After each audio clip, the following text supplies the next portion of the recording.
কোথাও কল থাকলেও নেই জল, কোথাও আবার কল থেকে পড়ছে দুর্গন্ধযুক্ত জল। বাধ্য হয়ে জল কিনে খাচ্ছেন দক্ষিণ 24 পরগনার কুলপি বিধানসভার করঞ্জলি, বেলপুকুর সহ একাধিক এলাকার বাসিন্দারা। গ্রীষ্মকালের শুরুতেই সুন্দরবনের বেশ কিছু প্রত্যন্ত এলাকায় জলের স্তর নেমে যায় অনেকটাই নিচে। পঞ্চায়েতের তরফে প্রতি বাড়িতে কলের ব্যবস্থা করা হলেও তাতে জল পড়ে না, তাই ভরসা টিউবওয়েল। কিন্তু এলাকার টিউবওয়েলের জল দুর্গন্ধযুক্ত। এই জল খাওয়া তো দূর, ব্যবহারও করা যায় না।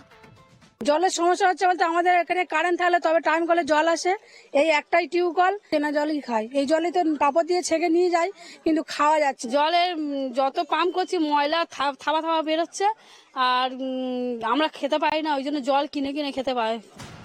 এলাকাগুলিতে জলের সমস্যার কথা স্বীকার করেছেন বেলপুকুর গ্রাম পঞ্চায়েতের সদস্য তুহিনা বিবি পিয়াদা। ব্লকে বারবার জানানোর পরও কাজ হয়নি বলে জানান তিনি। কল থেকে নোনা জল উঠছে, অনেক যে কলগুলো হয়েছে সেখানে এখন জলও পৌঁছায়নি। বাড়িতে সবাই এসে গ্রামের মানুষরা আপত্তি করছে সদস্যের বাড়িতে, কিন্তু আমাদের তো করার কিছু নেই। আমরা এতে অবজেকশন করছি, কিন্তু তারা তো কোনো করছে।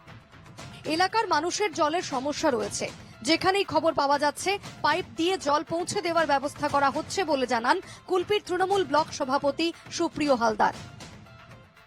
জলের লেয়ারটা নিচে নেমে যাচ্ছে, অনেকটা নিচে নেমে যাচ্ছে, যার ফলে টিউবওয়েলে জলগুলো পাওয়া যাচ্ছে না কিছু কিছু বেশ জায়গায়। কিন্তু আমরা চেষ্টা করছি সেটা পঞ্চায়েত সমিতির মাধ্যমে নতুন করে পাইপ তার সঙ্গে ঢুকিয়ে জলের ব্যবস্থা করছি। এ বিষয় নিয়ে স্থানীয় জনপ্রতিনিধিদের একাধিকবার জানিয়েও কোনো লাভ হচ্ছে না। খুব শীঘ্রই যেন তাদের এই জলের সমস্যা দূরীভূত হয়। কুলপি থেকে অরিজিৎ মণ্ডল, NK টিভি বাংলা।